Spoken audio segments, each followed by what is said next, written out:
Hi friends, इथे बघू शकता तुम्ही ही कुर्ती किती लूज आहे। आज आपण इथे कुर्ती फिटिंग करायला शिकणार आहोत। सगळ्यात आधी आपण स्लीव काढून घ्यायची आहे। दोन्हीही साईडची स्लीव काढून घेतल्यानंतर अशा पद्धतीने व्यवस्थित असं फोर फोल्ड करून ठेवायचा आहे ड्रेस।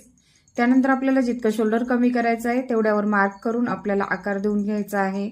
मधल्या कमरेची उंची मी इथे 14.5 घेते, तुम्ही 15 वर सुद्धा मार्क करू शकता, जसं तुमचं मार्किंग म्हणजे माप असेल त्याप्रमाणे।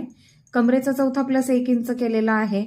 सीटची उंची मी इथे 22 ठेवते, कारण की ना याचे जे कट्स आहेत ते सुद्धा खूप खाली आहेत, ते सुद्धा मला उसवून आणि वरच्या साईडला करायचे। तर हे बघू शकता, इथे मी सीटची रुंदी वगैरे टाकलेली आहे। आणि आता आपण याला मुंड्याचा आकार देऊन कट करून घेऊया एक्स्ट्रा शोल्डर।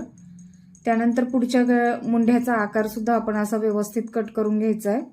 पुढच्या मुंड्याचा आकार हा थोडा खोलगट असतो, तर तो देखील अशा पद्धतीने कट करून घ्यायचा आहे।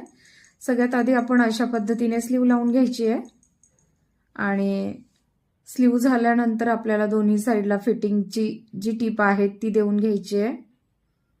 तुम्ही इथे बघू शकता, स्लीव लावताना फ्रेंड्स खूप आरामशीर लावायची, नाहीतर मग आकार चेंज होतो त्याचा आणि फिटिंग व्यवस्थित दिसत नाही, तिथे रिंकल्स दिसतात। तर हे बघा, अशा पद्धतीने आपण दोन्ही साईडला फिटिंग करून घ्यायचं आहे।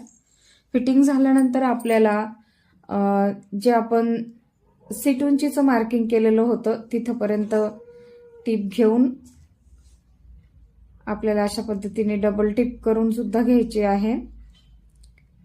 तर फ्रेंड्स, आपल्याला हे कट्स सुद्धा पुन्हा करून घ्यायचे आहेत। हे बघा, इथे मी कट सुद्धा डबल स्टिच करून घेते, कारण तिथे 1 इंच एक्स्ट्रा मार्जिन होतं आपलं, त्यामुळे अशा पद्धतीने मी कट सुद्धा डबल फोल्ड करून घेतलेले आहेत।